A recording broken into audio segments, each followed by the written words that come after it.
السلام عليكم ورحمة الله وبركاته. الحمد لله نحمده ونستعينه ونستغفره ونؤمن به ونتوكل عليه ونعوذ بالله من شرور أنفسنا ومن سيئات أعمالنا. من يهده الله فلا مضل له ومن يضلله فلا هادي له. ونشهد أن لا إله إلا الله وحده لا شريك له. ونشهد أن سيدنا ومولانا محمدا عبده ورسوله. أما بعد فأعوذ بالله من الشيطان الرجيم. بسم الله الرحمن الرحيم. وما تكون في شأن وما تتلو منه من قرآن ولا تعملون من عمل إلا كنا عليكم شهودا إذ تفيدون فيه وما يعزب عن ربك من مثقال ذرة في الأرض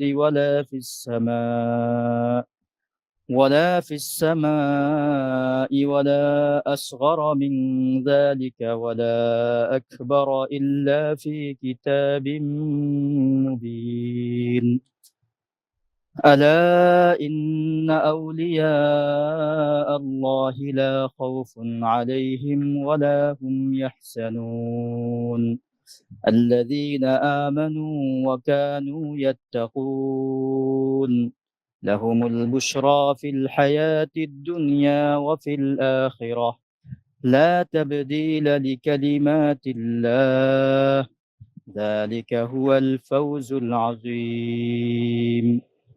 صدق الله العظيم وصدق رسوله النبي الكريم ونحن على ذلك لمن الشاهدين والشاكرين والحمد لله رب العالمين. الحمد لله আল্লাহ রব্বুল আলমিনের অশেষ মেহেরবানি, একান্ত ইহসান এবং দয়া, তিনি আমাদেরকে দ্বীনের নিসবতে, দ্বীনকে কেন্দ্র করে একসাথে কিছু আলোচনা করার তৌফিক আল্লাহ পাক আমাদেরকে দান করেছেন। সকলেই রব্বে করিমের দরবারে অন্তরের অন্তঃস্থল থেকে শুকরিয়া আদায় করি, আলহামদুলিল্লাহ। আজকে আপনাদের সাথে যুক্ত হতে পেরে আমার কাছে অনেক ভালো লাগছে। আমি আল্লাহ রাব্বুল আলামিনের দরবারে শুকরিয়া আদায় করি, আপনাদেরও শুকরিয়া আদায় করি। মাওলানা শোয়াইব তিনি এই ব্যবস্থাপনা করে দিয়েছেন, যুক্ত হওয়ার জন্য সুযোগ করে দিয়েছেন, আমি তারও শুকরিয়া আদায় করি। আল্লাহ পাক তার জীবনে, তার ইলমে আমলে ভরপুর বারাকা নসিব করুন। আল্লাহ তাআলা তাকে হেফাজত করুন, সার্বিকভাবে আল্লাহ পাক তাকে সাহায্য করুন। আপনারা, আমি যতটুকু জেনেছি, মাশাআল্লাহ সকলেই ইলমে ওয়াহি, কোরআন এবং হাদিসের আপনারা শিক্ষার্থী, যাদের ব্যাপারে হাদিসে, অনেক হাদিসের মধ্যে অনেকগুলো সুসংবাদ এসেছে। রাসূল করিম সাল্লাল্লাহু আলাইহি ওয়াসাল্লাম যারা ইলমে দ্বীনের তালেব, ইলমে দ্বীনের যারা শিক্ষার্থী, তাদেরকে সুসংবাদ জানিয়েছেন। মারহাবান লিতালিবিল ইলম। রাসূল করিম সাল্লাল্লাহু আলাইহি ওয়াসাল্লাম এক সাহাবীকে, যিনি ইলম শিখার জন্য রাসূলের কাছে গিয়েছিলেন, রাসূল করিম সাল্লাল্লাহু আলাইহি ওয়াসাল্লাম তাকে ঠিক এই শব্দে সুসংবাদ এবং স্বাগতম জানিয়েছেন। সাহাবীর নাম উচ্চারণ করেননি, বলেছেন মারহাবান লিতালিবিল ইলম। তো এই হাদিসের ব্যাখ্যাকার যারা আছেন তারা বলেছেন যে পৃথিবীতে কিয়ামত পর্যন্ত যত তালিবুল ইলম আসবে, সকলকেই রাসূলের পক্ষ থেকে মুবারকবাদী এবং সুসংবাদ দেওয়ার উদ্দেশ্যেই রাসূল করিম সাল্লাল্লাহু আলাইহি ওয়াসাল্লাম ব্যাপক শব্দে তাকে মোবারকবাদ জানিয়েছেন। তো আমিও আপনাদেরকে মোবারকবাদ জানাই।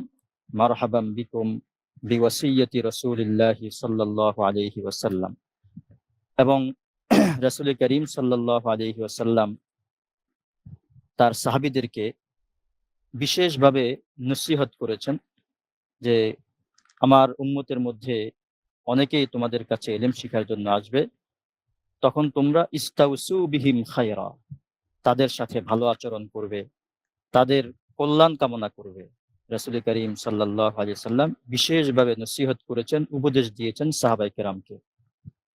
তো কিয়ামত পর্যন্ত যত ইলমে ওহীর শিক্ষক থাকবে, যত ইলমে ওহীর শিক্ষক ইলমে ওহী শিক্ষা দান করবে, সকলের প্রতি রাসূল করিম সাল্লাল্লাহু আলাইহি সাল্লামের এই নসিহত এবং এই উপদেশ, যাতে করে শিক্ষার্থীদের সাথে ভালো আচরণ করা হয়, তাদের কল্যাণ কামনা করা হয়।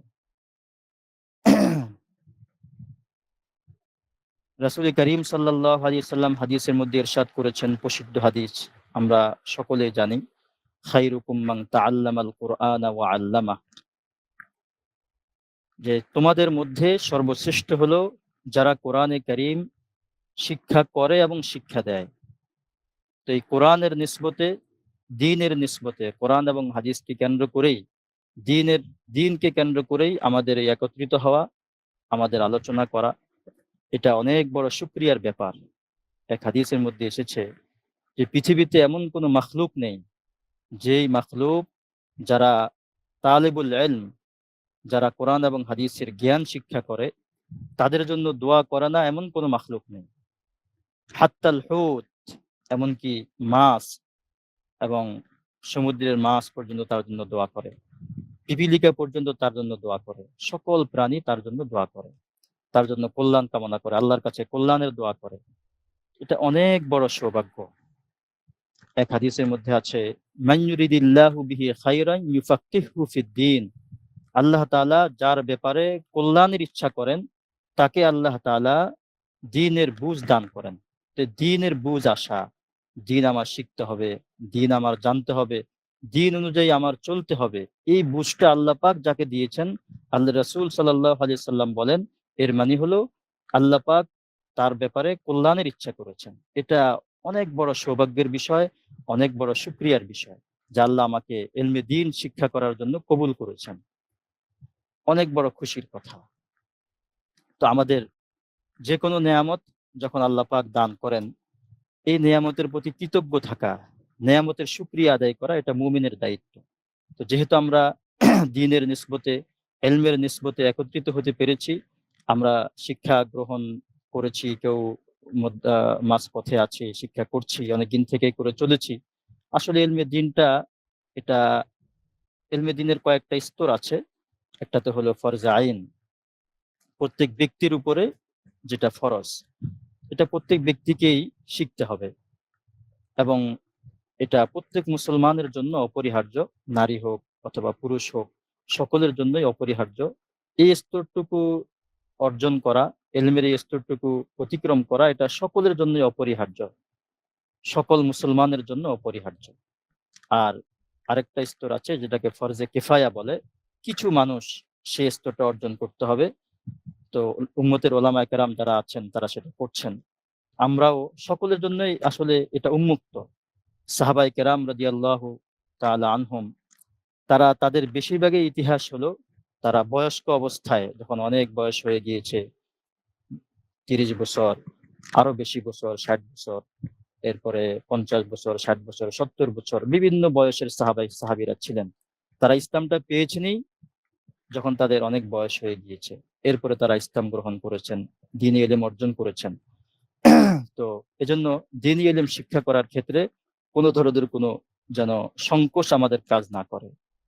এবং আমাদের বয়স যার যতই হয়েছে, আমরা যে যে পর্যায়ের আছি, প্রত্যেকের জন্যই আমাদের অপরিহার্য হলো ইলম শিক্ষা করা। সাহাবায়ে কেরাম যেমন তারা ইলম শিক্ষা করেছেন এবং তারা অনেক উঁচু স্তরে, দ্বীনি ইলমের অনেক উঁচু স্তরে তারা পৌঁছেছেন এবং তাদেরকে আল্লাহ রাব্বুল আলামিন দ্বীন অনুসরণের মাপকাঠি সাব্যস্ত করেছেন। কোরআনে কারিমের মধ্যে বিভিন্ন আয়াতের মধ্যে আছে, ফাইন আমানু বিমিসলি মা আমানতুম বিহি ফাকাদ ইহতাদাও, যদি তোমরা আমার সাহাবীদের মতো ঈমান আনয়ন করো, দ্বীন এবং শরীয়ত মেনে চলো, তাহলে তোমরা সঠিক পথ প্রাপ্ত হবে।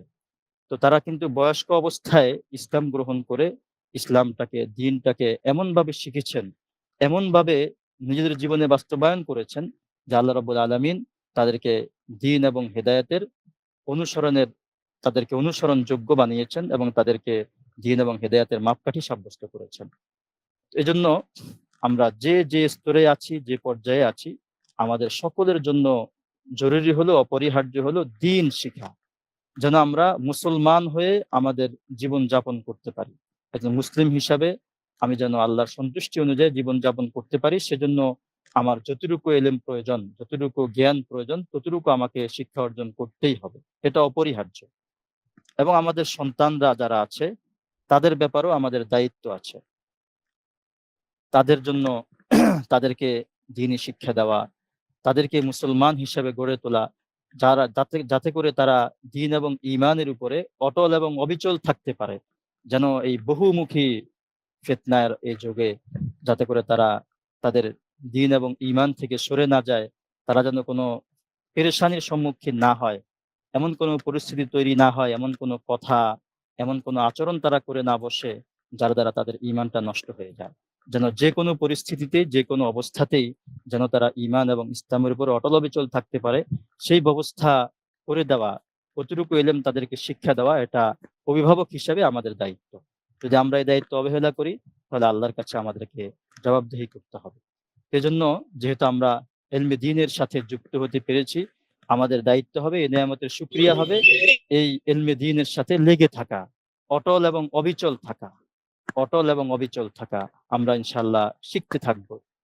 যেখানেই আমাদের একটা হলো ধারাবাহিকভাবে যেই ফরজ এলেমগুলো আছে, এলেমের যে স্তরটুকু অর্জন করা প্রত্যেক মুসলমানের উপরে ফরজ, এই স্তরটুকু আমরা সকলেই শেষ করার চেষ্টা করব। এটা একেবারে শেষ হয়ে যাবে না। আমি হয়তো একটা পর্যায়ে শেষ করেছি, মনে হবে যে হ্যাঁ, বেশ পরিমাণ আমার শেখা হয়ে গেছে। এরপরে দেখা যাবে যে কখনো আবার এমন কোনো বিষয় আমার সামনে এসেছে, হয়তো আমি একটা পেশার সাথে যুক্ত ছিলাম না, সেজন্য ওই পেশার সাথে সংশ্লিষ্ট শরীয়তের বিধান আমার জানার প্রয়োজন হয়নি। সেজন্য আমি হয়তো তখন শিখিনি, এখন শিখিনি। কিন্তু যখন জীবনের একটা পর্যায়ে গিয়ে আমি আমার পেশা পরিবর্তন করলাম বা কোনো একটা অবস্থার আমি সম্মুখীন হলাম, যে অবস্থার বিধানটা আমার জানা হয়নি, তাহলে সেই মুহূর্তে ওই অবস্থার বিধানটা জেনে নেওয়া, এটা আমার জন্য ফরজ হবে। তাহলে আমরা বলতে পারি যে যেহেতু আমাদের জীবনটা পরিবর্তনশীল, আমরা এক অবস্থায় থাকি না, বিভিন্ন অবস্থার সম্মুখীন আমাদের হতে হয়। এজন্য আমাদেরকে ইলম শিখতেই থাকতে হবে। আর এছাড়া দ্বীনি ইলম আমি যত বেশি অর্জন করতে পারবো, তত এটা আমার জন্য সৌভাগ্য হবে। আমি তত বেশি আসলে দ্বীনি ইলমের যে স্তর, এটা তো অনেক বড় স্তর। মাখলুকের মধ্যে নবীদের স্তর হলো সবচেয়ে উপরের স্তর। আল্লাহ রাব্বুল আলামিনের পরে আল্লাহ তাআলা যে নবীদেরকে দুনিয়াতে পাঠিয়েছেন, তার হুকুম আহকাম বান্দাদের পর্যন্ত পৌঁছানোর জন্য মাধ্যম বানিয়েছেন, সেই নবীদের মর্যাদা হলো সর্বাগ্রে। এর পরেই যে স্তর, সেই স্তরটা হলো যারা ইলমে দ্বীন শিখে, যারা আলেম, তাদের স্তর। এজন্য আমি যত এই স্তরের কাছাকাছি যেতে পারবো, ততই এটা আমার জন্য সৌভাগ্য।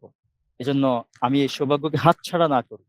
এটা আমার সকলের কাছে অনুরোধ থাকবে যে আমরা ইনশাআল্লাহ শিখতে থাকবো, শিখে যাব। লা ইলাহা ইল্লাল্লাহ। এটা ইনশাআল্লাহ আমাদের এই নেয়ামতের শুকরিয়া হবে। আল্লাহ পাক যে আমাদেরকে এই একটা ধারার সাথে যুক্ত হওয়ার তৌফিক দান করেছেন, এই ধারার সাথে যুক্ত থাকা এবং ইলম শিখতে থাকা, এটা আমাদের ইনশাআল্লাহ যদি আমরা করতে পারি, তাহলে আমাদের আল্লাহ রাব্বুল আলামিনের দরবারে যে শুকরিয়া আদায় হওয়া দরকার, আদায় করা দরকার, আশা করি ইনশাআল্লাহ সেই শুকরিয়া আমাদের আদায় হবে। এটা এবং আমাদের এর মাধ্যমে আমরা অনেক বড় সৌভাগ্য অর্জন করতে পারব। আজকে যে বিষয়টি আলোচ্য বিষয় হিসেবে নির্ধারণ করা হয়েছে, সেটা হলো তাকওয়া।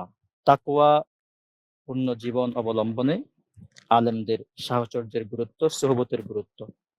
এই বিষয়ে কিছু কথা ইনশাআল্লাহ আমরা আলোচনা করব, যাতে করে আমরা বক্তা এবং শ্রোতা আমাদের সকলেরই উপকার হয়, সকলেই আমরা আমল করতে পারি। তাকওয়া অত্যন্ত গুরুত্বপূর্ণ বিষয়। তাকওয়া শব্দের অর্থ হলো রক্ষা করা। শব্দের শাব্দিক অর্থ হলো রক্ষা করা।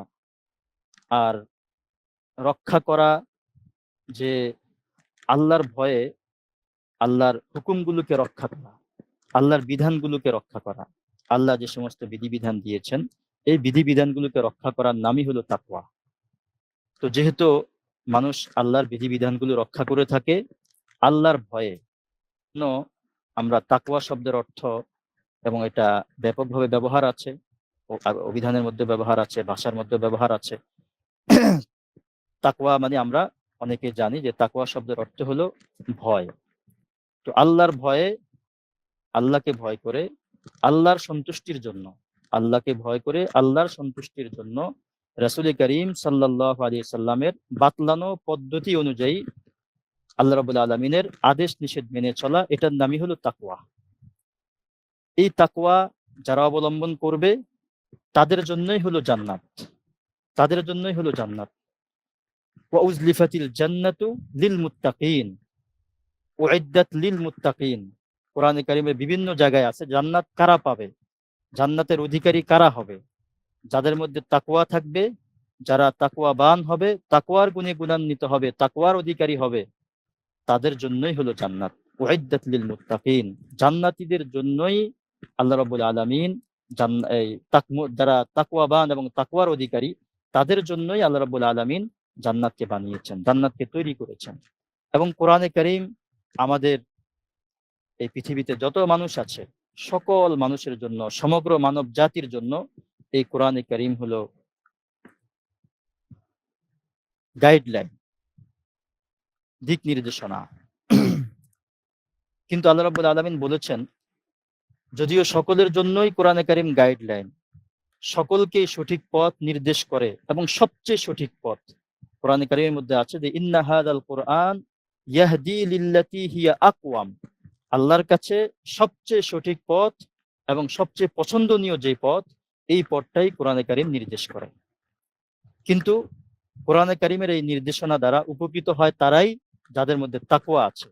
এজন্য আল্লাহ তাআলা পবিত্র কোরআনের শুরুতে বলেছেন হুদাল্লিল মুত্তাকিন, যে এই কোরআনে কারীম হেদায়েতের উপায়, সঠিক পথ প্রাপ্ত হওয়ার উপায় তাদের জন্য যারা মুত্তাকি। তো কোরআনে কারীম দ্বারা যদি আমরা উপকৃত হতে চাই, তাহলে পরিপূর্ণভাবে উপকৃত হতে চাই, তাহলে আমাদের মধ্যে তাকওয়া থাকতে হবে, আল্লাহর ভয় থাকতে হবে। আল্লাহর ভয়ে আল্লাহর বিধানগুলো, আল্লাহর আদেশ নিষেধগুলো আমাদেরকে মেনে চলতে হবে। লা ইলাহা ইল্লাল্লাহ। আল্লাহর ভয় যাদের মধ্যে থাকবে, আল্লাহ তাআলা পবিত্র কোরআনের মধ্যে বলেছেন ওয়া আম্মা মান খাফা মাকামা রাব্বিহি ওয়া নাহান নাফসা আনিল হাওয়া ফাইন্নাল জান্নাতা হিয়াল মাওয়া। ওয়া আম্মা মান খাফা মাকামা রাব্বিহি, যে আল্লাহর সামনে দাঁড়াতে হবে, আল্লাহর সামনে দাঁড়ানোকে ভয় করে, আর এই ভয়ের কারণে ওয়া নাহান নাফসা আনিল হাওয়া, নিজের কুপ্রবৃত্তি চরিতার্থ করা থেকে বিরত থাকে, ফাইন্নাল জান্নাতা হিয়াল মাওয়া, আল্লাহ তাআলা বলেন জান্নাতই হলো তার ঠিকানা, তার ঠিকানা হলো জান্নাত। তো জান্নাত পেতে হলে আমাদেরকে তাকওয়া অবলম্বন করতে হবে, তাকওয়ার কোনো বিকল্প নাই। আল্লাহর ভয়, আল্লাহর ভয় যাতে করে আমাদের মধ্যে সৃষ্টি হয়, এজন্য আল্লাহ তাআলা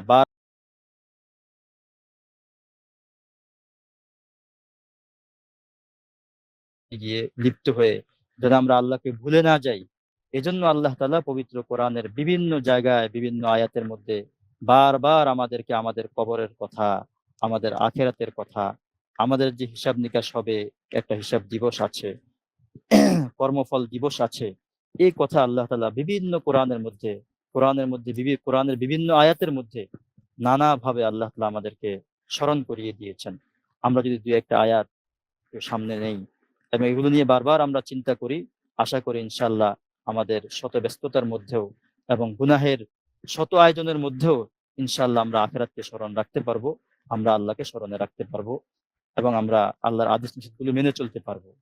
আল্লাহ রাব্বুল আলামিন পবিত্র কোরআনের মধ্যে ইরশাদ করেছেন ওয়াত্তাকু ইয়াওমান তুরজাউনা ফীহি ইলাল্লাহ, ওয়াত্তাকু ইয়াওমান তুরজাউনা ফীহি ইলাল্লাহ, তোমরা ওই দিনকে ভয় করো যে দিন তোমাদেরকে আল্লাহ রাব্বুল আলামিনের কাছে প্রত্যাবর্তন করানো হবে। সুম্মা তুওয়াফফা কুল্লু নাফসিম মা কাসাবাত ওয়া হুম লা ইউজলামুন, এরপর তোমাদের সকলকে আল্লাহ তাআলা তার কৃতকর্মের পাওনা, তার কৃতকর্মের পুরস্কার অথবা শাস্তি পরিপূর্ণরূপে আল্লাহ তাআলা বুঝিয়ে দিবেন। ওয়াহুম লা ইউজলামুন, এবং বান্দাদের প্রতি আল্লাহর পক্ষ থেকে কোনো প্রকারের বিন্দুমাত্র জুলুম করা হবে না। আল্লাহ তাআলা তাকওয়া অবলম্বন করার প্রতি আমাদেরকে উৎসাহিত করেছেন, বিভিন্ন পুরস্কারের কথা বলেছেন। আবার কেউ যদি আল্লাহকে ভয় না করে, আল্লাহর বিধানগুলো মেনে না চলে, আল্লাহর আদেশ নিষেধ মেনে না চলে, আল্লাহ তাআলা সতর্কও করেছেন। তো আল্লাহর পক্ষ থেকে যেরকম পুরস্কারের ঘোষণা আছে, হুঁশিয়ারি বাণীও আছে। আল্লাহ তাআলা হুঁশিয়ার করে বলেছেন যে ওয়াইউহাজ্জিরুকুমুল্লাহু নাফসা, আল্লাহ বলেন ওয়াইউহাজ্জিরুকুমুল্লাহু নাফসাহু, আল্লাহ তোমাদেরকে নিজের ব্যাপারে সতর্ক করছেন। আল্লাহ তোমাদেরকে নিজের ব্যাপারে সতর্ক করছেন। আল্লাহ তাআলা আরেক আয়াতের মধ্যে বলেছেন ৩০ নম্বর পারার সূরা ফজর, সেখানে আছে ইন্না রব্বাকা লাবিল মিরসাদ, তোমার রব ওঁত পেতে আছেন। তোমার রব একেবারে ওঁত পেতে আছেন। মানুষ যেমন তার শত্রুকে ধরার জন্য ওঁত পেতে থাকে, আল্লাহ বলেন আমি কিন্তু ওঁত পেতে আছি, একেবারে পুরোপুরি ভাবে আমি পর্যবেক্ষণ করছি তুমি কি করো, কি করছো আর কি করছো না, আমার কোন হুকুম তুমি পালন করছো এবং কোনটা পালন করছো না, কোথায় তুমি আমার বিধানকে লঙ্ঘন করছো, আমি কিন্তু পুঙ্খানুপুঙ্খ ভাবে এগুলো সব হিসাব করে রাখছি, আমি সব এগুলো লিপিবদ্ধ করে রাখছি। আল্লাহ তাআলা আরেক আয়াতের মধ্যে বলেছেন যে ইন্নাল্লাহা কানা আলাইকুম রাকিবা, আল্লাহ তাআলা তোমাদের ব্যাপারে একেবারে পরিপূর্ণরূপে সতর্ক অবস্থানে আছেন। তোমাদের ব্যাপারে আল্লাহ তাআলা পরিপূর্ণভাবে খেয়াল রাখছেন, তোমাদেরকে পর্যবেক্ষণ করছেন। তো বিভিন্ন আয়াতের মধ্যে আল্লাহ তাআলা কিন্তু ভয় দেখিয়েছেন এবং আল্লাহ তাআলা বলেছেন ফায়াউমা ইযিল্লা ইউআযযিবু আযাবাহু আহাদ ওয়ালা ইউসিকু ওয়াসাকাহু আহাদ, যে আল্লাহ কিয়ামত দিবসে যখন হিসাব নিকাশ হয়ে যাবে, যারা শাস্তির উপযুক্ত বলে বিবেচিত হবে, আল্লাহ বলেন যে আমি এমন শাস্তি দিব যেই শাস্তির কথা তোমরা কখনো কল্পনাও করেনি, কেউ কাউকে কখনো এ ধরনের শাস্তি দেয়নি। আমরা কত অত্যাচার এবং অবিচারের কথা, নির্যাতনের কথা পৃথিবীর বিভিন্ন কারাগারে মানুষকে বিশেষ করে মুসলমানদেরকে যেভাবে নির্যাতন করা হয়েছে, সেগুলো পড়ে সেগুলো শুনে আমাদের শরীরের লোম দাঁড়িয়ে গিয়েছে, চোখ দিয়ে অশ্রু ধরেছে। এরকম কত জীবনে আমাদের হয়েছে। আল্লাহ বলেন যে যত যা কিছু শুনেছো আর যত শাস্তির যত প্রকার তুমি শুনেছো এবং দেখেছো, আমি এমন শাস্তি দিব যেটা তোমার কল্পনাতেও কখনো আসেনি। জান্নাতের নেয়ামত গুলো যেমন, আল্লাহ জান্নাতের নেয়ামতের ব্যাপারে বলেছেন যারা সৎ কাজ করবে, যারা ঈমান আনবে এবং আমলে সালেহ করবে, নেক কাজ করবে, আল্লাহ রাব্বুল আলামিন তাদেরকে এমন ভাবে পুরস্কৃত করবেন, জান্নাতে এমন নাজ ও নেয়ামত দান করবেন এবং এমন সুযোগ সুবিধা দান করবেন। আল্লাহ রাব্বুল আলামিন আল্লাহ তাআলা বলেন যে রাসূল করিম সাল্লাল্লাহু আলাইহি ওয়াসাল্লাম হাদিসের মধ্যে বলেছেন এবং কোরআন কারীমের মধ্যে আছে, আল্লাহ বলেছেন যে মা উখফিয়া লাহুম মিন কুররাতি আ'য়ুন, আল্লাহ তাআলা এমন সব নিয়ামত জান্নাতের মধ্যে আল্লাহ তাআলা সংরক্ষিত রেখেছেন যা দেখে তাদের চক্ষু শীতল হয়ে যাবে, একেবারে তারা খুশিতে আটখানা হয়ে যাবে। আল্লাহ তাআলা এরকম নিয়ামত তাদের জন্য সংরক্ষণ করে রেখেছেন জান্নাতের মধ্যে। হাদিসের মধ্যে রাসূল করিম সাল্লাল্লাহু আলাইহি ওয়াসাল্লাম বলেছেন যে জান্নাতের মধ্যে এমন নাজ ও নিয়ামত আল্লাহ তাআলা রেখে দিয়েছেন যে নিয়ামতগুলো মা লা আইনুন রাআত ওয়ালা উযুনুন সামিআত ওয়ালা খাতারা আলা কলবি বাশার, এমন নিয়ামত আল্লাহ তাআলা জান্নাতের মধ্যে তার বান্দাদেরকে দান করবেন যারা তার হুকুম মেনে চলেছে, তাকে ভয় করে তাকওয়ার সাথে পৃথিবীতে থেকেছে, দুনিয়ার জীবন যাপন করেছে। আল্লাহ তাআলা তাদেরকে এমন পুরস্কার দিবেন, এমন নিয়ামত দিবেন মা লা আইনুন রাআত, কোন চোখ যা কখনো দেখেনি, মা লা আইনুন রাআত ওয়ালা উযুনুন সামিআত, কোন কান কখনো এরকম নিয়ামতের কথা কখনোই শুনেনি, ওয়ালা খাতারা আলা কলবি বাশার, এমনকি কোনো মানুষের কল্পনাতেও কখনো আসেনি যে এরকম সুযোগ সুবিধা হতে পারে, এরকম আরাম আয়েশের ব্যবস্থাপনা হতে পারে। দুনিয়াতে আমরা একটু সামান্য যখন সুযোগ সুবিধা দেখি, আরাম আয়েশের ব্যবস্থাপনা দেখি, আমরা খুব ঈর্ষান্বিত হই।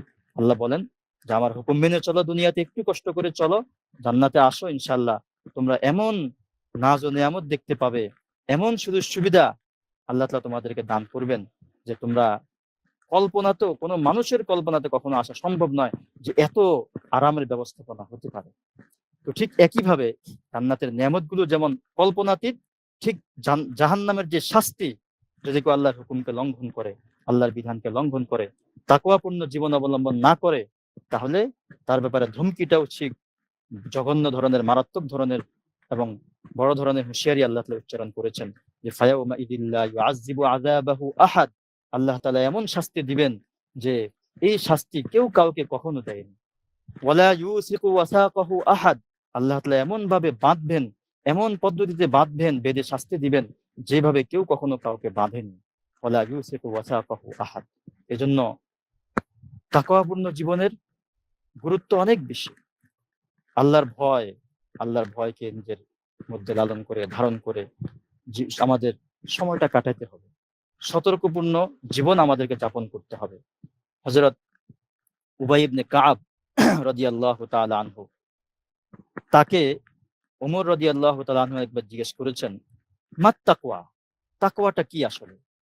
ফাকালা উবাইয়ুন, তখন উবাই ইবনে কাব রাদিয়াল্লাহু তাআলা আনহু বলেন, ইয়া আমিরুল মুমিনিন, যে হে আমিরুল মুমিনিন, আমা সালাকতা তারিকান ফিহি শাওকুন, আপনি কি এমন পথে চলেছেন যে পথে কাটা এরকম পথে আপনি চলেছেন কিনা? ক্বালা নাম। হযরত ওমর বললেন, হ্যাঁ, আমি তো এমন পথে চলেছি। ক্বালা মা ফাআলতা। হযরত উবাই ইবনে কাব আমিরুল মুমিনিন ওমর রাদিয়াল্লাহু তাআলা আনহুকে জিজ্ঞেস করলেন, আপনি যখন এই কাঁটাপূর্ণ বাগানে পথ চলেছেন, তখন আপনি কি করেছেন? কিভাবে পথ চলেছেন? ক্বালা ওমর, তখন ওমর রাদিয়াল্লাহু তাআলা আনহু বললেন যে আমি খুব সতর্কতার সাথে আমার কাপড়কে হেফাজত করে আমি অত্যন্ত সতর্কতার সাথে পা রেখেছি। যখনই আমার কোনো কদম আমি সামনে বাড়িয়েছি অথবা পিছনে এনেছি, খুব সতর্কতার সাথে, যাতে করে কাঁটা লেগে না যায় শরীরের মধ্যে বা কাপড়ের মধ্যে, যেন কাঁটা লেগে না যায়, এই আশঙ্কায় আমি খুব সতর্কতাপূর্ণ ভাবে, খুব সতর্কতার সাথে আমি আমার পা রেখেছি। ক্বালা উবাই ইবনে কাব। উবাই ইবনে কাব বলেন, তিলকাত তাকওয়া, এটার নামই হলো তাকওয়া। যে যা ইচ্ছা তা করা যাবে না, বরং খুব সতর্কতার সাথে, যে শরীয়ত এটা সমর্থন করে কিনা, দ্বীন এবং ইসলাম আমার এই কাজটাকে সমর্থন করে কিনা। যদি সমর্থন করে তাহলে আমি করব, সমর্থন না করলে আমি করব না।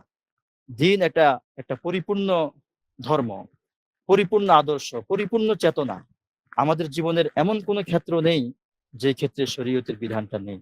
এজন্য ইবাদত বন্দিগি থেকে শুরু করে আকীদা, বিশ্বাস, ইবাদত বন্দিগি, আমাদের লেনদেন, আমাদের পারস্পরিক আচার আচরণ, আমাদের স্বভাব চরিত্র, সকল কিছুর ক্ষেত্রেই আমাদেরকে আল্লাহর হুকুম মেনে চলতে হবে। এটার নামই হলো তাকওয়া। জীবনের সকল ক্ষেত্রে খুব সতর্কতার সাথে চলা, যেন শরীয়তের কোনো বিধান লঙ্ঘন না হয়, আল্লাহর কোনো বিধান লঙ্ঘন না হয়, এর নামই হলো তাকওয়া। লা ইলাহা ইল্লাল্লাহ।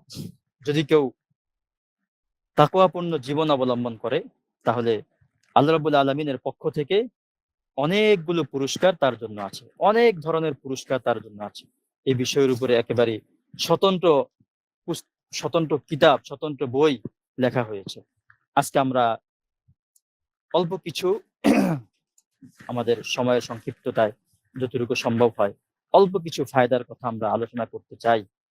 যদি আমরা তাকওয়াপূর্ণ জীবন অবলম্বন করি, যদি আমরা জীবনের সকল ক্ষেত্রে আল্লাহ রাব্বুল আলামিনকে ভয় করে, আল্লাহকে স্মরণ করে, আল্লাহর বিধানগুলো, রাসূল করিম সাল্লাল্লাহু আলাইহি সাল্লামের বাতলানো পদ্ধতি অনুযায়ী যদি আমরা মেনে চলি আল্লাহর সন্তুষ্টির জন্য, তাহলে ইনশাআল্লাহ এই পুরস্কারগুলো আমরা পাবো। লা ইলাহা ইল্লাল্লাহ।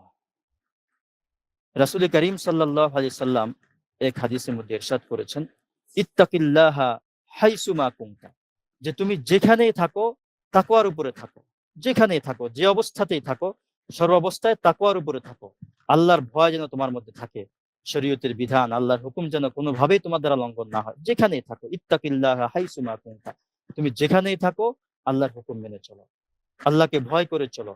রাসূল করিম সাল্লাল্লাহু আলাইহি ওয়াসাল্লাম যে সবচেয়ে যে বড় সুসংবাদটা দিয়েছেন, যে ইন্না আউলান নাসি বি আল মুত্তাকুন, ইন্না আউলান নাসি বি আল মুত্তাকুন, যে আমার সবচেয়ে কাছাকাছি কিয়ামত দিবসে, আমার সবচেয়ে কাছাকাছি এবং জান্নাতের মধ্যে আমার সবচেয়ে কাছাকাছি থাকবে ইন্না আউলান নাসি বি আল মুত্তাকুন, যারা মুত্তাকি, যাদের মধ্যে তাকওয়া আছে, যারা সতর্কতার সাথে আল্লাহকে ভয় করে নিজের জীবনটাকে পরিচালিত করেছে। রাসূল করিম সাল্লাল্লাহু আলাইহি ওয়াসাল্লাম বলেন যে ইন্না আউলান নাসি বি আল মুত্তাকুন, যারা মুত্তাকি, যারা তাকওয়ার অধিকারী, যাদের মধ্যে আল্লাহর ভয় আছে, এরা আমার সবচেয়ে কাছাকাছি থাকবে, সবচেয়ে কাছাকাছি আমার একবারে নিকটবর্তী থাকবে। মান কানু হাইসু কানু, সে যেই হোক না কেন, সে কি পুরুষ নাকি সে নারী, সে ছোট না সে বড়, তার বংশ কি, তার পদ পদবী কি, দুনিয়াতে কি ছিল, এগুলো কোনো কিছুরই হিসাব নিকাশ হবে না, কোনো কিছুরই কোনো বিবেচনা হবে না। বাস তার উপর তার মধ্যে তাকওয়া ছিল। দুনিয়াতে হয়তো তার কোনো সম্মান ছিল না, ওরকম কোনো উঁচু পদ তার ছিল না, কিন্তু তার মধ্যে তাকওয়া ছিল। সে দ্বীনকে পরিপূর্ণরূপে মেনে চলেছে। রাসূল করিম সাল্লাল্লাহু আলাইহি ওয়াসাল্লাম বলেন, দুনিয়াতে কি ছিল পদ সেটা বিবেচ্য নয়, সে যেহেতু তাকওয়ার উপরে ছিল, সে যেহেতু দ্বীন এবং শরীয়তের অনুসরণ করে চলেছে, এজন্য সে সবচেয়ে কাছাকাছি থাকবে আমার। মান কানু, সে যেই হোক না কেন, এবং হাইসু কানু, সে যেখানেই থাকুক। এমন কোনো কথা নেই যে মদিনাতে আছে এই কারণে সে কাছাকাছি থাকবে, অথবা সে মক্কাতে আছে এজন্য কাছাকাছি থাকবে। তো অঞ্চলের কোনো পার্থক্য নেই, স্থানের কোনো পার্থক্য নেই, বরং মূল বিষয় হলো তাকওয়া। মুফতি শফি রাহিমাহুল্লাহ, আমাদের বিশ্ববিখ্যাত আলেমে দ্বীন, সকলের শ্রদ্ধাভাজন এবং সকলের কাছে পরিচিত, আমাদের পুরো বিশ্বের সকল আলেমদের মুরব্বী, যিনি দ্বীনী নেতৃত্ব দিচ্ছেন, মুফতি তকি ওসমানী দামাত বারাকাতুহুম, পাকিস্তানের, তার বাবা হলো মুফতি শফি রাহিমাহুল্লাহ। তিনি একবার হজ বা উমরায় গিয়েছেন। হজ বা উমরায় যাওয়ার পরে তিনি রাসূল করিম সাল্লাল্লাহু আলাইহি সাল্লামের শ্রদ্ধা এবং মোহাব্বত তাদের অন্তরের মধ্যে কি পরিমাণ ছিল। যেহেতু রাসূল করিম সাল্লাল্লাহু আলাইহি সাল্লাম কবরের মধ্যে জীবিত আছেন, সকল নবীদের ব্যাপারে আমাদের আকীদা হলো যে তারা কবরের মধ্যে জীবিত। ইন্নাল্লাহা হাররামা আলাল আরদি আজসাদাল আম্বিয়া, আল্লাহ তাআলা জমিনের উপরে মাটির জন্য হারাম করে দিয়েছেন কোন নবীর দেহ তারা বক্ষণ করতে পারে না, বক্ষণ করাটাকে হারাম করে দিয়েছেন। এজন্য সকল নবীরা তাদের কবরের মধ্যে জীবিত আছেন। তো রাসূল করিম সাল্লাল্লাহু আলাইহি ওয়াসাল্লামের কাছে গিয়ে যদি কেউ সালাম দেয়, তাহলে রাসূল করিম সাল্লাল্লাহু আলাইহি ওয়াসাল্লাম এই সালামের আওয়াজ শুনতে পান। তো অনেকেই আবেগে আল্লাহ রাসূলের একবারই কাছে চলে যায়, একেবারেই যে জালিটা আছে সেই জালির কাছে চলে যাওয়ার চেষ্টা করে। কিন্তু মুফতি শফি রাহিমাহুল্লাহ, তাদের মধ্যে এত বেশি আল্লাহর ভয় ছিল এবং রাসূলের প্রতি মহাব্বত এবং শ্রদ্ধাটা এত বেশি পরিমাণ ছিল, এবং রাসূলের প্রভাবটা দিলের মধ্যে এই পরিমাণ ছিল যে তিনি, যে রাসূল যেহেতু জীবিত আছেন, আমরা যেমন কোনো গাম্ভীর্যপূর্ণ ব্যক্তিকে খুব ভয় করি, তার কাছে যাওয়ার ক্ষেত্রে খুব সতর্কতা অবলম্বন করি, একটু দূরে থাকি এবং খুব আদবের সাথে, খুব বিনয়ের সাথে আমরা দাঁড়াই, ঠিক একইভাবে তিনি বলেন যে আমার কখনো একবারই জালির কাছে গিয়ে খুব কাছে ঘেঁষার আমার সাহস হয়নি। তিনি সবসময় দূরে বসে থাকতেন, সবসময় দূরে বসে থাকতেন। লা ইলাহা ইল্লাল্লাহ। একবার তিনি আওয়াজ শুনতে পেলেন, যেন কে যেন বলছে, আল্লাহ তাআলার পক্ষ থেকে এই আওয়াজ তাকে শোনানো হয়েছে। তিনি বলেছেন যে, মুফতি শফি রাহিমাহুল্লাহ বলেন, রাসূলের পক্ষ থেকে এই কথাটা ঘোষণা করা হয়েছে যে আমার উম্মত, সে যদি, অনেকে আছে যারা আমার কাছে আছে কিন্তু কাছে থেকেও এরা আমার দূরে, এরা আমার থেকে দূরে। কারণ হলো এরা আমার আদর্শ অবলম্বন করে না, আমার আদর্শ মেনে চলে না, এরা আমার দ্বীন ও শরীয়তকে মেনে চলে না। আর কিছু লোক আছে যারা দূরে থাকে, কিন্তু দূরে থাকা সত্ত্বেও এরা আমার কাছে, কারণ এরা আমার সুন্নতের অনুসরণ করে। এটা হলো মূল বিষয়। রাসূল করিম সাল্লাল্লাহু আলাইহি ওয়াসাল্লাম এই কথাটাই বলেছেন যে, যে তাকওয়ার উপরে থাকবে, যে কোরআন এবং সুন্নাহকে মেনে চলবে, রাসূলের সুন্নতকে মেনে চলবে, শরীয়তকে মেনে চলবে। শরীয়ত কথাটা আমাদের একটু বোঝা দরকার। শরীয়ত মানে হলো আল্লাহর আদেশ নিষেধের সমষ্টিকে শরীয়ত বলে। আল্লাহর আদেশ নিষেধের সমষ্টিকে শরীয়ত বলে। আমরা বলি যে দ্বীন মেনে চলা, দ্বীন মানেও, দ্বীন শব্দের অর্থ হলো আল্লাহর আদেশ নিষেধের সমষ্টি। ইসলাম মেনে চলা, কোরআন মেনে চলা, হাদিস মেনে চলা, এগুলো কাছাকাছি কথা। তো শরীয়ত মেনে চলা, শরীয়ত মেনে চলা, শরীয়ত যে মেনে চলবে, সুন্নত যে মেনে চলবে, সে হলো রাসূল করিম সাল্লাল্লাহু আলাইহি সাল্লামের সবচেয়ে কাছাকাছি থাকবে, নৈকট্যপূর্ণ অবস্থানে সে থাকবে। এজন্য তাকওয়া, ইন্না আওলান নাসি বি, যদি আমরা রাসূলের শাফাআত লাভ করতে চাই, রাসূলের কাছাকাছি আমরা থাকতে চাই, তাহলে অবশ্যই আমাদেরকে তাকওয়া অবলম্বন করতে হবে। তাহলে আমি যেখানেই থাকি না কেন, আমি যেই হই না কেন, ইনশাআল্লাহ আল্লাহ পাক রাসূল করিম সাল্লাল্লাহু আলাইহি ওয়াসাল্লামের শাফাআত আমাদেরকে নসিব করবেন এবং রাসূলের সাথে ইনশাআল্লাহ আমরা জান্নাতে কাছাকাছি থাকতে পারবো। এটা অনেক বড় ফায়দা তাকওয়ার, যে রাসূলের শাফাআত আমার নসিব হবে। আল্লাহ রাব্বুল আলামিন তাকওয়ার অনেক ফায়দার কথা কোরআনে কারীমের মধ্যে আছে। এক আয়াতের মধ্যে আছে, ওয়ামান ইয়াত্তাকিল্লাহা ইয়াজআল লাহু মাখরাজা, যে ব্যক্তি আল্লাহকে ভয় করে, যার মধ্যে তাকওয়া থাকে, আল্লাহ রাব্বুল আলামিন তাকে সকল ধরনের সংকট থেকে আল্লাহ তাআলা উদ্ধার করে দেন। আমাদের কত পেরেশানি থাকে, কত ঝামেলা থাকে, আমরা চেষ্টা করি, অনেকভাবে চেষ্টা করি যে আমি এই ঝামেলা থেকে বের হয়ে যাই। কারো হয়তো আর্থিক অভাব আছে, সে অনেক চেষ্টা করে যে আমি যেন এই আর্থিক সংকট থেকে বের হতে পারি। কারো হয়তো মামলা মোকদ্দমার ঝামেলা আছে, সে সেখান থেকে বের হতে চায়। শত্রু কর্তৃক হয়তো তার কোনো ক্ষতি করার চেষ্টা, কিন্তু সে বেঁচে থাকতে পারছে না। এই ধরনের বহু সমস্যার মধ্যে আমরা জর্জরিত। কিন্তু আল্লাহ রাব্বুল আলামিন এখানে বললেন, কোরআনে কারীমের প্রত্যেকটা কথা অকাট্য, এর মধ্যে কোনো সন্দেহ নেই। পুরা আমাদের দুনিয়াতে অনেক কিছুই এলোমেলো হয়ে যেতে পারে, কিন্তু আল্লাহ রাব্বুল আলামিনের কথা কোনো অবস্থাতেই ব্যতিক্রম হবে না। আল্লাহ যেটা বলেছেন, ওয়াহুয়া আসদাকুল কাইলিন, তিনি সবচেয়ে বড় সত্যবাদী, তার চেয়ে সত্যবাদী আর কেউ নাই। তিনি তিনি যা বলেছেন তা ঘটবে, তা হবেই হবে। ওমান ইয়াত্তাকিল্লাহা ইয়াজআল লাহু মাখরাজা, যে ব্যক্তি তাকওয়ার উপরে থাকবে, দ্বীন ও শরীয়তকে মেনে চলবে, আল্লাহর আদেশ নিষেধ মেনে চলবে, আল্লাহ তাআলা তাকে সকল প্রকার সংকট থেকে উদ্ধার করবেন। ওয়া ইয়ারযুকুহু মিন হাইসু লা ইয়াহতাসিব, আল্লাহ রাব্বুল আলামিন তাকে রিজিক দান করবেন এমন জায়গা থেকে যেটা সে কল্পনাও করেনি, যে এখান থেকে আমার রিজিকের ব্যবস্থা হয়ে যাচ্ছে। এখান থেকে রিজিক শব্দের অর্থের মধ্যে ব্যাপকতা আছে। আমাদের যত প্রয়োজন, শুধু খাবার দাবার না, শুধু কাপড় চোপড় না, সকল প্রয়োজনই রিজিকের মধ্যে অন্তর্ভুক্ত। তো আমাদের যত প্রয়োজন, সকল প্রয়োজন পূরণ করে দিবেন আল্লাহ তাআলা তাকওয়ার মাধ্যমে। ওয়ারযুকহু, এমন ভাবে পূরণ করবেন, এমন ভাবে ব্যবস্থা করবেন যে আমরা সেটা কল্পনাও করতে পারি না। আমরা হয়তো একটা পদ্ধতি চিন্তা করে যে এভাবে হয়তো আমার জরুরতটা পুরো হইতে পারে, দেখা যাবে যে আল্লাহ তাআলা অন্য কোনো ভাবে জরুরতটা পুরা করে দিয়েছেন। আমার কাছে মনে হবে, আর আমি তো চিন্তাও করিনি যে এভাবে আমার জরুরতটা পুরা হয়ে যাবে। আল্লাহ ঠিক এভাবে জরুরতটা পুরা করে দিবেন। লা ইলাহা ইল্লাল্লাহ। আর এক আয়াতের মধ্যে আল্লাহ তাআলা বলেছেন, ওমান ইয়াত্তাকিল্লাহা ইয়াজআল লাহু মিন আমরিহি ইউসরা, যে আল্লাহকে ভয় করে চলবে, আল্লাহ তাআলা তার জীবনে সহজতা এনে দিবেন। সহজ জীবন, তার জন্য কঠোরতা, কঠিন এবং কোন ধরনের সমস্যা, পেরেশানি তার জীবনের মধ্যে থাকবে না। আল্লাহ তাআলা তাকে প্রশান্তিদায়ক জীবন, সহজ জীবন তাকে আল্লাহ তাআলা তাকে দান করবেন। তাকওয়ার অনেক বড় এটা একটা সুফল।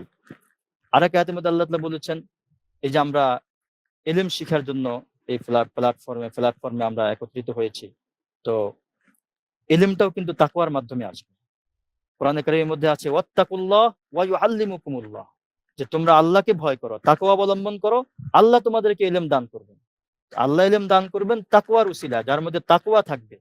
আমি মাঝখানে একটা কথা বলে নেই, যেহেতু আমরা ইলম শিখার জন্য, দ্বীন শিখার জন্য মোবাইলের মাধ্যমে আমরা দ্বীন শিখছি, এবং একটা ডিজিটাল ব্যবস্থাপনার মাধ্যমে আমরা ইলম শিখছি।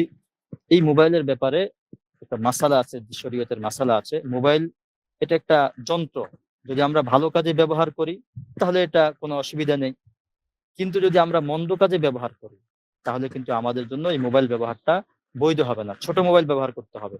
বড় মোবাইল ব্যবহার করা, এই টাচ মোবাইল ব্যবহার করা তাদের জন্যই বৈধ হবে যারা নিজেকে নিয়ন্ত্রণ করতে পারবে, যারা তাদের নজরের হেফাজত করতে পারবে, তাদের জন্য বৈধ। মুফতি তকি ইসমাইল দামাত বারাকাতুহুম তিনি এই মাসলা স্পষ্ট করে বলেছেন যে তাদের জন্যই বড় মোবাইলটা ব্যবহার করা বৈধ, যারা নিজেদের উপরে আস্থাবান যে তার নজরের গুনাহ হবে না, তার দৃষ্টিকে সে হেফাজত করতে পারবে। এই জন্য এটা আমাদেরকে মনে রাখতে হবে, কোনোভাবেই এটা একটা ভালো একটা, আল্লাহ তাআলা আমাদের জন্য ইলম শিক্ষাকে সহজ করে দিয়েছেন। আমরা হয়তো এক একজন এক এক জায়গায় আছি, কিন্তু এই মোবাইলের উসিলায়, এই যন্ত্রের উসিলায় আমরা খুব সহজেই ইলমটা শিখতে পারছি। এটা অনেক বড় সৌভাগ্য। এটা আল্লাহ তাআলা আমাদের জীবনে সহজতা এনে দিয়েছেন। এটা আল্লাহর বান্দারা করেছে, আল্লাহ প্রদত্ত মেধা ব্যয় করে করেছে, এবং আল্লাহ প্রদত্ত উপাদান ব্যবহার করে করেছে। এজন্য এখানে এটাও আল্লাহ তাআলার একটা বিশেষ নিয়ামত। এখন এই নিয়ামতকে কেউ যদি মন্দ কাজে ব্যবহার করে তাহলে তার জন্য এটা ক্ষতির কারণ হবে, আর কেউ এটাকে যদি ভালো কাজে ব্যবহার করে এটা তার জন্য অনেক বড় সৌভাগ্য বয়ে আনবে।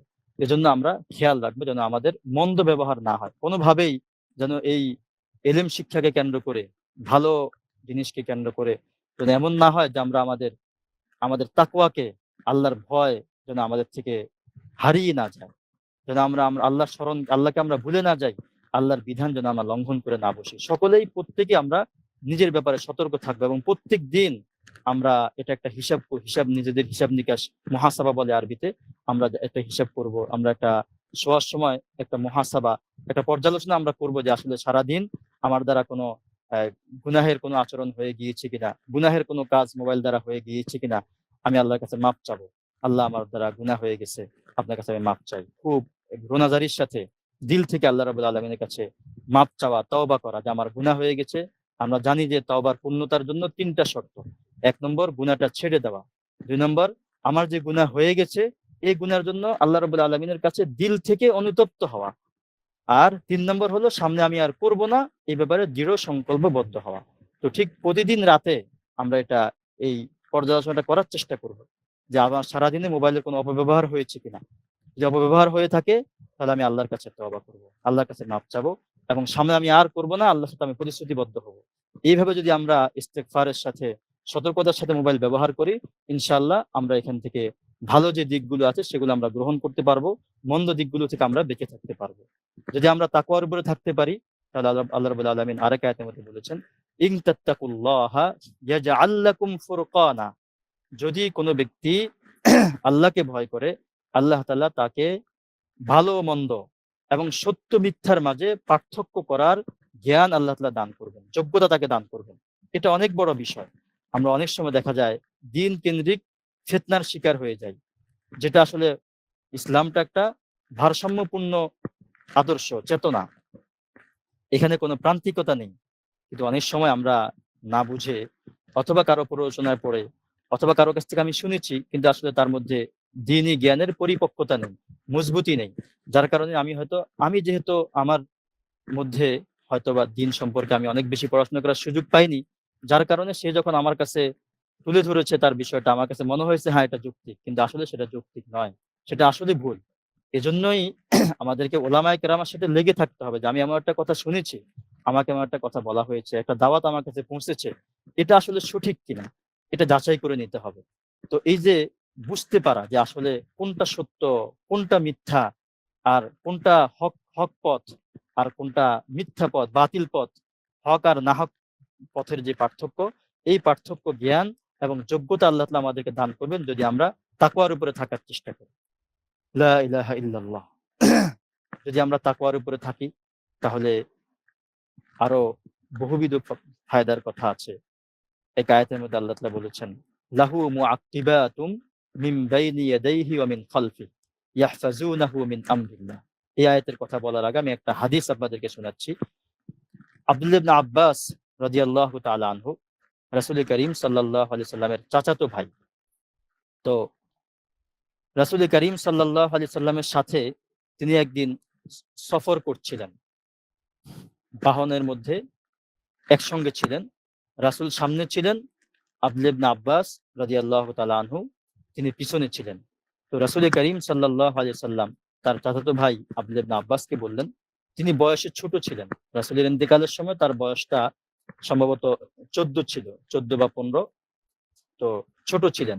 এজন্য রাসূল তাকে সম্বোধন করে বললেন, ইয়া গোলাম, যে হে বালক, ইন্নী উআল্লিমুকা কালিমাতিন, আমি তোমাকে কিছু কথা শিখিয়ে দিচ্ছি, কথাগুলো তুমি খুব ভালো করে মনে রাখবে।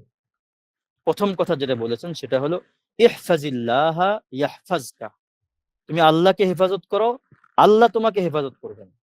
তুমি আল্লাহকে হেফাজত করো, আল্লাহ তোমাকে হেফাজত করবেন। ইহফাজিল্লাহা তাজিদহু তুজাহাকা, তুমি আল্লাহকে হেফাজত করো তাহলে তুমি আল্লাহকে তোমার সামনে পাবে। সুবহানাল্লাহ। এরপর আরো কিছু কথা আছে, আজকে আমি এই অংশটুকুর কথাই বলি। এই যে আল্লাহকে হেফাজত করা, আল্লাহকে হেফাজত করার অর্থ হলো আল্লাহর বিধানকে হেফাজত করা, আল্লাহর আদেশ নিষেধকে রক্ষা করা। আল্লাহ যেটা আদেশ করেছেন সেটা আমি করব, আর যেটা আল্লাহ নিষেধ করেছেন সেটা থেকে আমি বিরত থাকব। এটাই হলো আল্লাহকে রক্ষা করা। তো যে ব্যক্তি আল্লাহকে রক্ষা করবে, আল্লাহর বিধানকে রক্ষা করবে, আল্লাহর বিধানগুলো যথাযথভাবে মেনে চলবে, রাসূল করিম সাল্লাল্লাহু আলাইহি সাল্লাম সুসংবাদ দিচ্ছেন যে তুমি যেভাবে আল্লাহর বিধানকে হেফাজত করেছো, আল্লাহর বিধানকে মেনে চলেছো, রক্ষা করেছো, লঙ্ঘন করা থেকে রক্ষা করেছো, ঠিক একইভাবে আল্লাহ তাআলা এর পুরস্কার হিসেবে তোমাকে আল্লাহ তাআলা হেফাজত করবেন। হেফাজত করবেন আল্লাহ রাব্বুল আলামিন। কিভাবে হেফাজত করবেন? সর্বপ্রকার হেফাজত, সর্বপ্রকার হেফাজত, দ্বীনি হেফাজত, দুনিয়াবি হেফাজত। দুনিয়াবি জীবনেও, পার্থিব জীবনেও আল্লাহ তাআলা তাকে হেফাজত করবেন, এবং তার দ্বীনকে হেফাজত করবেন। অনেকে দ্বীন কেন্দ্রিক তাদের মধ্যে বিভ্রান্তি এসে যায়। কেউ হয়তো কাদিয়ানী হয়ে যায়, আবার কেউ হয়তো হিজবুত তাওহীদের শিকার হয়ে যায়।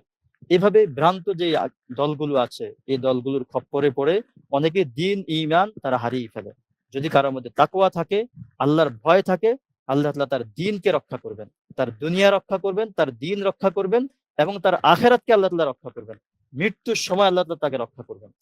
লা ইলাহা ইল্লাল্লাহ। কোরআনে কারীমের আয়াতের মধ্যে আছে, ইন্নাল্লাহা মাআল্লাযীনা তাকাউ ওয়াল্লাযীনা হুম মুহসিনুন। নিশ্চয়ই যারা আল্লাহকে ভয় করে তাআলা তাদের সাথে আছেন। সুবহানাল্লাহ।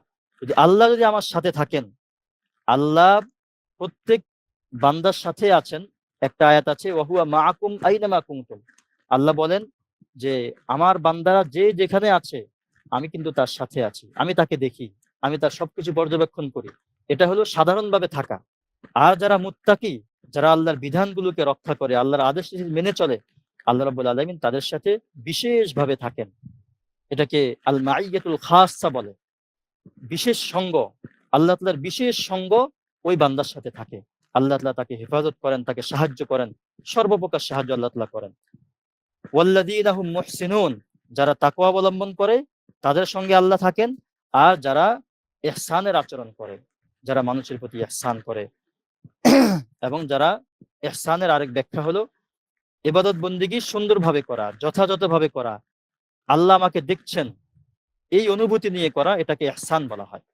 তো যারা ইহসানের সাথে থাকবে, যারা ইবাদত বন্দেগী এমন ভাবে করবে যে আল্লাহ আমাকে দেখছেন, খুব সুন্দরভাবে করার চেষ্টা করবে এবং মানুষের সাথে দয়ার আচরণ করবে, করুণার আচরণ করবে, মায়ার আচরণ করবে, আল্লাহ রাব্বুল আলামিন তাদের সাথে আছেন। তো আল্লাহ রাব্বুল আলামিন হেফাজত করবেন। আল্লাহ রাসূল বলেছেন যে ইহফাজিল্লাহ ইয়াহফাজকা, যে হে বালক, হযরত আব্দুল্লাহ ইবনে আব্বাসকে লক্ষ্য করে বলেছেন, মানে আসলে উম্মতের প্রতিটি সদস্যকে এটা বলা। আব্দুল্লাহ ইবনে আব্বাস যেহেতু সামনে ছিলেন, এজন্য তাকে সম্বোধন করে বলেছেন, কিন্তু এই কথাটা শুধুমাত্র তার ক্ষেত্রেই নির্দিষ্ট নয়, তার জন্য নির্দিষ্ট নয়, এটা সকলকেই বলা হচ্ছে, উম্মতের প্রতিটি সদস্যকেই বলা হচ্ছে যে আল্লাহকে রক্ষা করো, আল্লাহ তোমাকে রক্ষা করবেন। কিভাবে রক্ষা করবেন? একটু কোরআনে কারীমের আয়াত লক্ষ্য করুন, সূরা রাদের আয়াত, লাহু মুআক্কিবাতুম মিন বাইনি ইয়াদাইহি ওয়া মিন খালফি ইয়াহফাজুনাহু মিন আমরিল্লাহ। আল্লাহ তাআলা বলেন যে প্রত্যেকের সামনে পিছনে এমন প্রহরী নিযুক্ত থাকে যারা আল্লাহর নির্দেশে পালাক্রমে তাকে হেফাজত করে।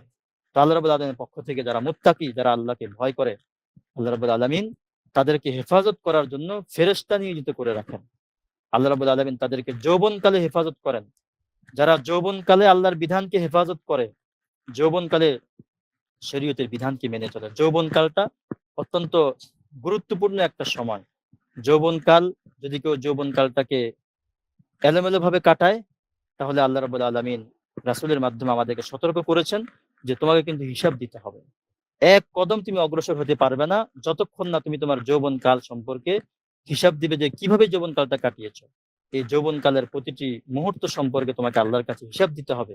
লা তাজুলু কদামা আবদিন হাত্তা ইউসআলা আন উমরিহি ফীমা আফনাহু ওয়া আন শাবাবিহি ফীমা আবলাহু।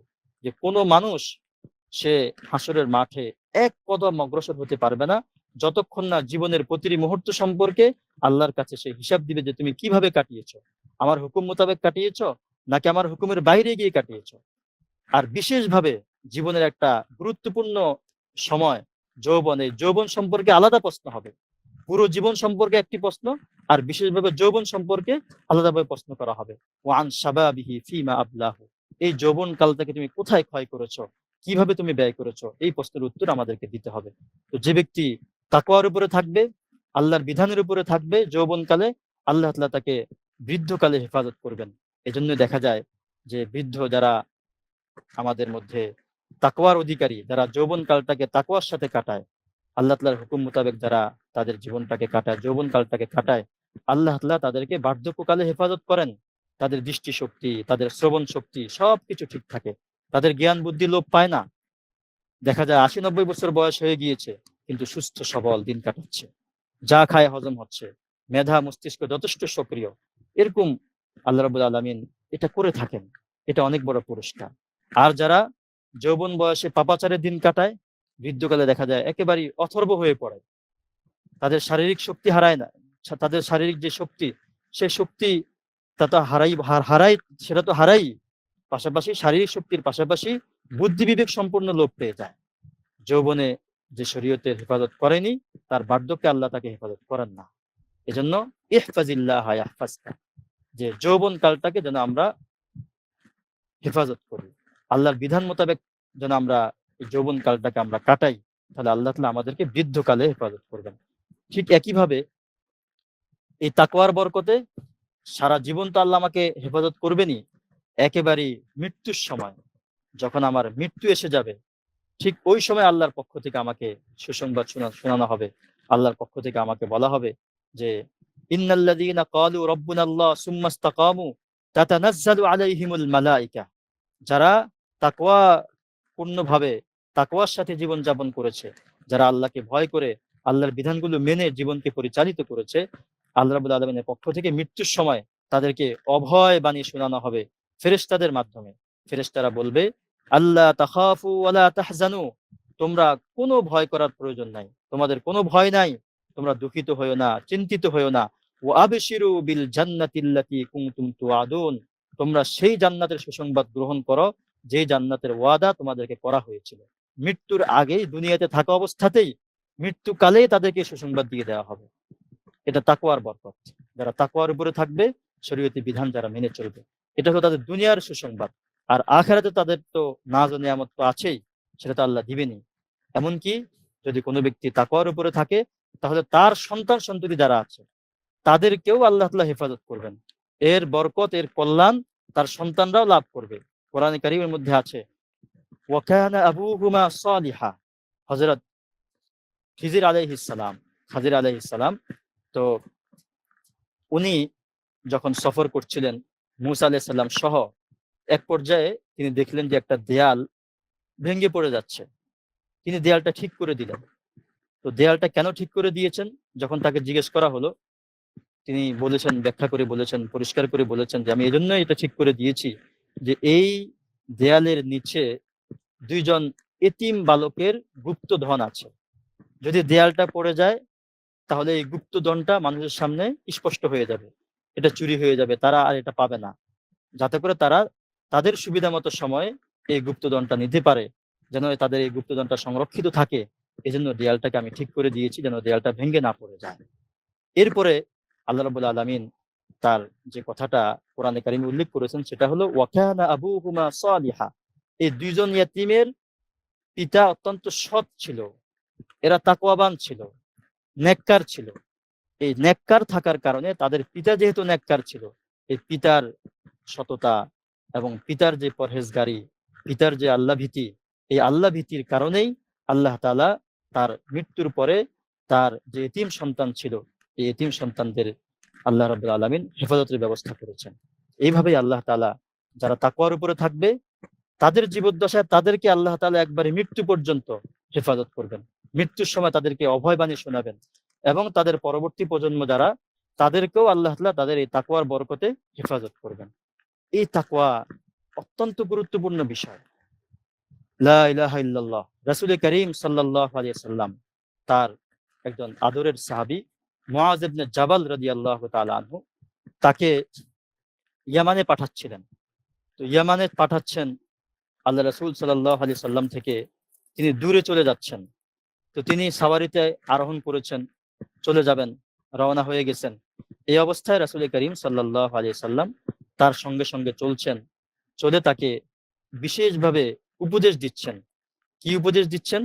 হাদিসের মধ্যে এসেছে, রাসূল করিম সাল্লাল্লাহু আলাইহি ওয়াসাল্লাম বলেন, ইয়া মুআজ ইন্নাকা আসা আন তালকানি বাদা আমি হাদা, যে আমার প্রিয় সাহাবী মুআজ, তুমি হয়তো এই বছরের পরে যে এখন যে যাচ্ছ, তুমি ইয়ামানের সফরে যাচ্ছ, এই ইয়ামান থেকে ফিরে এসে কিন্তু হয়তো আমাকে আর দেখতে পাবে না। এই কথা বললেন রাসূল করিম সাল্লাল্লাহু আলাইহি ওয়াসাল্লাম, আমার হয়তো মৃত্যু হয়ে যাবে। ওয়ালা আল্লাকা তামুররু বিমাসজিদি হাযা ওয়া কবরি, তুমি হয়তো আমার এই মসজিদ এবং আমার এই কবরের পাশ দিয়ে অতিক্রম করবে। এটা শোনার পরে হযরত মুআয রাদিয়াল্লাহু তাআলা আনহু নিজেকে আর ধরে রাখতে পারেননি। রাসূলের সেই বিরহের কথা চিন্তা করে তিনি খুব ক্রন্দন করতে শুরু করেছেন, কান্না করতে শুরু করেছেন।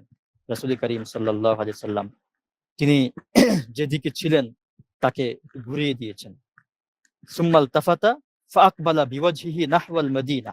রাসূল করিম সাল্লাল্লাহু আলাইহি ওয়াসাল্লাম হযরত মুআযের দিকে ফিরেছিলেন।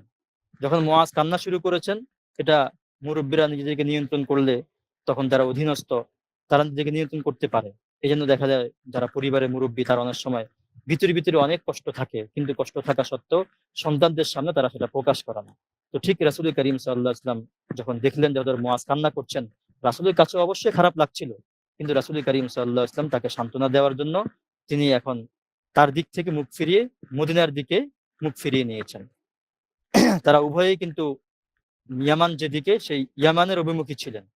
তো রাসূল করিম সাল্লাল্লাহু আলাইহি ওয়াসাল্লাম অন্যদিকে মুখ ফিরিয়ে নিয়েছেন।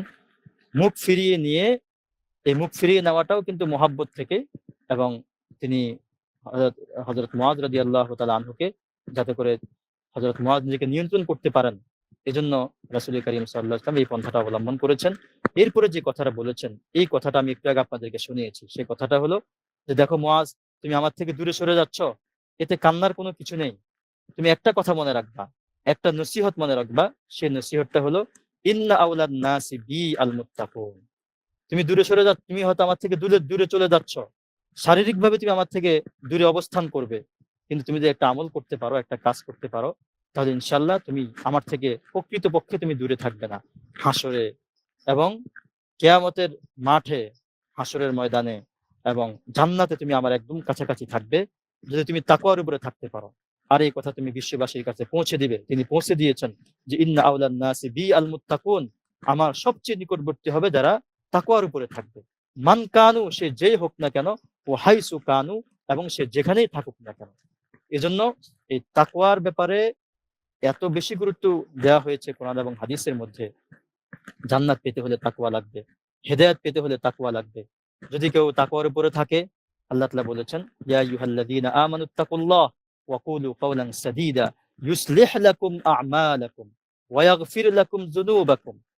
যে তোমরা আল্লাহকে ভয় করো, তাকওয়ার উপরে থাকো, আল্লাহর হুকুমগুলো মেনে চলো, তাহলে আল্লাহ তাআলা তোমাদের জীবনকে শুধরে দিবেন।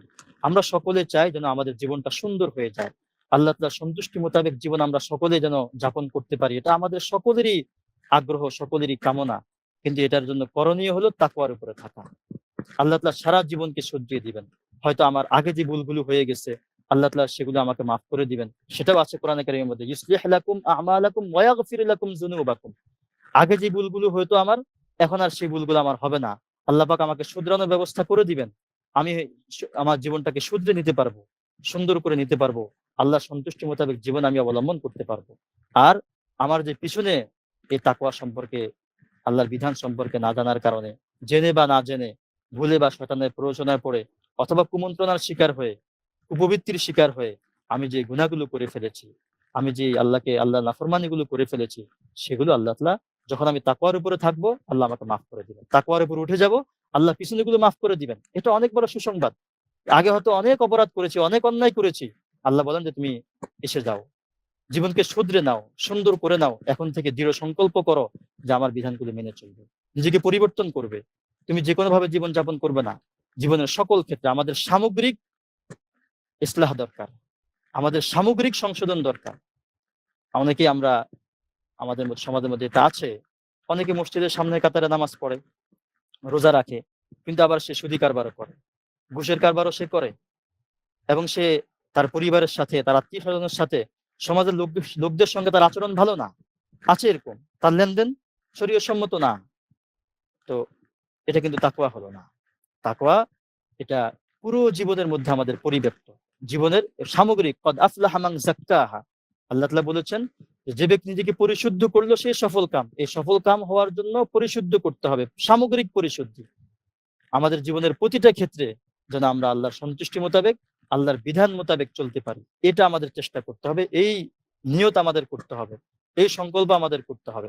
তাহলে আল্লাহ তাআলা বলেন তোমাদের পুরো জীবনটা আস্তে আস্তে শুধরে যাবে, আল্লাহর সন্তুষ্টি মোতাবেক জীবন তোমাদের অর্জন করার তৌফিক হয়ে যাবে, এবং পিছনের সমস্ত গুনাহগুলো আল্লাহ তাআলা মাফ করে দিবেন। এজন্য তাকওয়ার উপরে থাকার আমরা নিয়ত করি যে আমাদের জীবনটাকে আমরা শুধরাবো, সামগ্রিকভাবে আমরা শুধরাবো। যত জায়গায় আমাদের শরীয়ত বিরোধী যত ত্রুটি বিচ্ছুতি, শরীয়তের আলোকে যত ত্রুটি বিচ্ছুতি আছে, সকল ত্রুটি বিচ্ছুতি থেকে আমরা বের হয়ে আসার চেষ্টা করব। ধীরে ধীরে চেষ্টা করা যে আজকে থেকে আমি নিয়ত করলাম যে কোনো কাজ, কোনো বিষয় আমি শরীয়ত বিরোধী ভাবে করব না, শরীয়তের বিধানের বাহিরে গিয়ে করব না।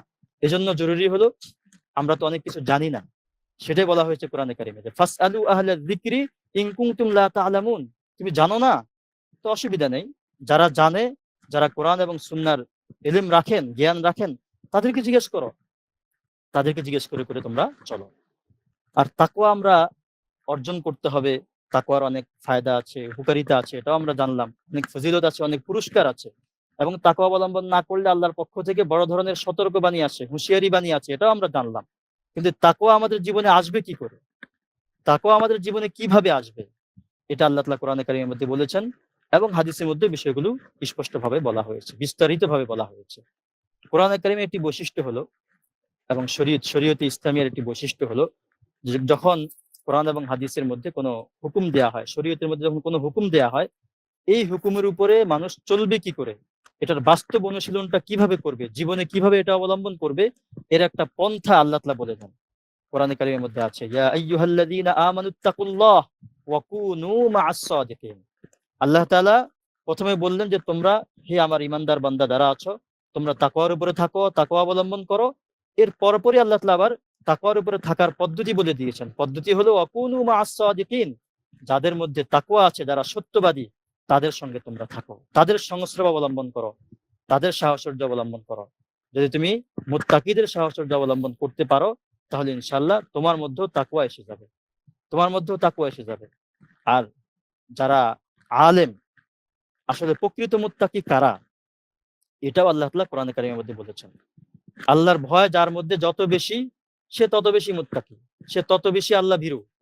তো আল্লাহর ভয় সবচেয়ে বেশি কার মধ্যে আছে, এটাও আল্লাহ তাআলা কোরআনে কারীমে বলেছেন, ইন্নামা ইয়াখশাল্লাহা মিন ইবাদিহিল উলামা, যে আমার বান্দাদের মধ্যে, আল্লাহর বান্দাদের মধ্যে আল্লাহকে প্রকৃত ভয়, যেটাকে আসলেই ভয় করা বলা যায়, এই প্রকৃত ভয়টা একমাত্র আলেমদের মধ্যেই আছে। যারা আলেম, যারা কোরআন এবং সুন্নাহর ধারক বাহক, যারা হকের উপরে প্রতিষ্ঠিত আছে, এই আলেমদের মধ্যে প্রকৃত ভয় আছে। তো তাকওয়া যদি পেতে হয়, তাহলে আলেমদের সান্নিধ্যে আমাদেরকে যেতে হবে।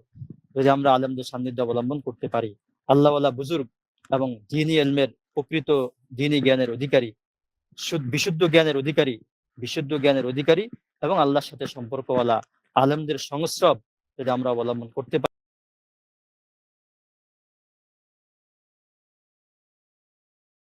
বিষয় যে যে যে পরিবেশে থাকে, পরিবেশ দ্বারা মানুষ প্রভাবিত হয়।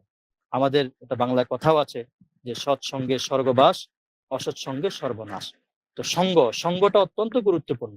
হাদিসের মধ্যে আছে, রাসূল কারীম সাল্লাল্লাহু আলাইহি ওয়াসাল্লাম বলেছেন যে প্রত্যেকেই তার বন্ধু, তার বন্ধুর যে চিন্তা চেতনা এবং আদর্শ তার দ্বারা প্রভাবিত হয়ে থাকে। এজন্য ফালইয়ানজুর আহাদুকুম মান ইউখালিলু, তোমাদের প্রত্যেকে যেন চিন্তা করে যে সে কাকে বন্ধুরূপে গ্রহণ করবে, কাকে কাকে সে সঙ্গী রূপে গ্রহণ করে, কার সান্নিধ্যে সে থাকবে, কোন পরিবেশে সে থাকবে, এটা যেন সে খুব ভালো করে চিন্তা ফিকির করে। কারণ পরিবেশ দ্বারা, সঙ্গ দ্বারা মানুষ প্রভাবিত হয়। আরেকটি হাদিসের মধ্যে রাসূল কারীম সাল্লাল্লাহু আলাইহি ওয়াসাল্লাম বিষয়টিকে আরেকটু পরিষ্কার করেছেন, যে মাসালুল জালিসিস সালিহি কামাসালি সাহিবিল মিসকি ইল্লাম ইউসিবকা মিনহু শাইউন আসাবাকা মিন রিহি ওয়া মাসালু জালিসিস সাউই কামাসালি সাহিবিল কির ইল্লাম ইউসিবকা মিন সাওয়াদিহি আসাবাকা মিন দুখান। মাওলানা সোহাইব, জামাতের সময়টা কোথায়, কি আবার জামাত শুরু জামাত হবে কিনা? জামাতের সময় কাছাকাছি, কোথাও কোথাও শুরু হয়েছে আর কি। আচ্ছা, তাহলে কি করব আমরা, কি এই শেষ করে দেওয়া যেতে পারে আর কি। আচ্ছা আচ্ছা, ইনশাল্লাহ আমরা শেষ করে দিচ্ছি অল্প সময়ের মধ্যেই, 2-3 মিনিটের মধ্যেই। তো আমি শুধু হাদিসের একটু তর্জমাটা শোনাই। তো রাসূল করিম সাল্লাল্লাহু আলাইহি ওয়াসাল্লাম বলেন যে সৎসঙ্গীর উপমা হলো মেশক বহনকারীর মতো। যদি মেশক নাও পাও, ঘ্রাণ তো অবশ্যই পাবে। যদি কোনো ব্যক্তি মেশক যার কাছে আছে, সুগন্ধি এবং আতর যার কাছে আছে, যদি তার কাছে যায়, তাহলে সে ঘ্রাণ তো অবশ্যই পাবে। সে হয়তো একটা আতর কিনবে, আতর কিনলে সে তো সুগন্ধির অধিকারী হয়ে গেল। আর যদি ক্রয় না করে, তাহলে হয়তো বিক্রেতা তাকে একটু লাগিয়ে দিবে, এতেও সে সুগন্ধি পাবে। আর যদি তাকে বিক্রেতা লাগিয়ে দেয়নি, সে ক্রয়ও করেনি, কিন্তু এমনি একটু দোকানে গিয়েছে, তাতেও কিন্তু সে সুগন্ধি পাবে। এটা হলো সৎসঙ্গের একটা সুন্দর উপমা। আবার যে ব্যক্তি অসৎসঙ্গ অবলম্বন করবে, তার উপমা হলো ওই হাঁপড়ের মতো, হাঁপড়ের মতো, যে লোহার মধ্যে ফু দিয়ে থাকে, তো সেখানে গেলে একটা আগুনের গন্ধ সে পাবে, হয়তো অনেক সময় কাপড়ের মধ্যে লেগে কাপড়কে জ্বালিয়ে দিবে, যদি কাপড়কে না জ্বালিয়ে দেয় অন্তত দুর্গন্ধ তো একটু আসবেই। তো ঠিক এরকম এই জন্য আমরা যদি তাকওয়ার উপরে আসতে হয় আমাদেরকে, তাহলে আমরা আলেমদের সান্নিধ্য অবলম্বন করতে হবে। একটা হাদিস বলে আমি শেষ করে দিচ্ছি। রাসূল করিম সাল্লাল্লাহু আলাইহি ওয়াসাল্লাম বলেছেন যে খায়রুল জুলাসাইকুম মান ইউযাক্কিরুকুমুল্লাহু রু'য়াতুহু, তোমাদের মধ্যে সর্বোৎকৃষ্ট সঙ্গী হলো সে যাকে দেখলে আল্লাহর কথা স্মরণ হয়, যাকে দেখলে আল্লাহর কথা স্মরণ হয়। তাহলে আমরা এমন লোকদের সঙ্গ অবলম্বন করব যাদেরকে দেখলে আল্লাহর কথা স্মরণ হয়। ওয়াজাদা ফি ইলমিকুম মানতিকুহু, এবং যাকে দেখলে আল্লাহ তাআলার, যার কথা এলেম বৃদ্ধি পায়, যার কথা এলেম বৃদ্ধি পায়। যদি এমন লোক হয় যার কথায় ভ্রান্তি আমার মধ্যে বৃদ্ধি পায়, বিভ্রান্তি বৃদ্ধি পায়, তাহলে এক্ষেত্রে কিন্তু তার সঙ্গ অবলম্বন করা যাবে না। সঠিক জ্ঞান, বিশুদ্ধ জ্ঞান, বিশুদ্ধ এলেম বৃদ্ধি পায় এমন লোকদের সান্নিধ্য অবলম্বন করতে হবে। আর ওয়াযাক্কারাকুম আল আখিরাতা আমালুহু, যার কাজকর্ম দেখে, যাকে দেখে, যার কাজ দেখে আখিরাতের কথা স্মরণ হয়, এমন লোকদের যদি সোহবত আমরা উঠাতে পারি, ইনশাআল্লাহ আমাদের মধ্যে আল্লাহ তাআলা তাকওয়া দান করবেন। আল্লাহ তাআলা আমাদের সকলকে, আমরা যা কিছু আলোচনা হলো, আমরা বক্তা এবং শ্রোতা সকলকে আল্লাহ তাআলা আমল করার তৌফিক দান করেন। আল্লাহ তাআলার সন্তুষ্টি মোতাবেক আল্লাহ তাআলার বিধান মেনে আমাদেরকে চলার তৌফিক দান করুন। আল্লাহ তাআলা তাকওয়ার যত পুরস্কার আছে, সমস্ত পুরস্কার দুনিয়া এবং আখিরাতে, পার্থিব জীবনে আমাদেরকে নসিব করুন। আপনাদের সকলকে অনেক অনেক শুকরিয়া। জাযাকুমুল্লাহু খায়রান।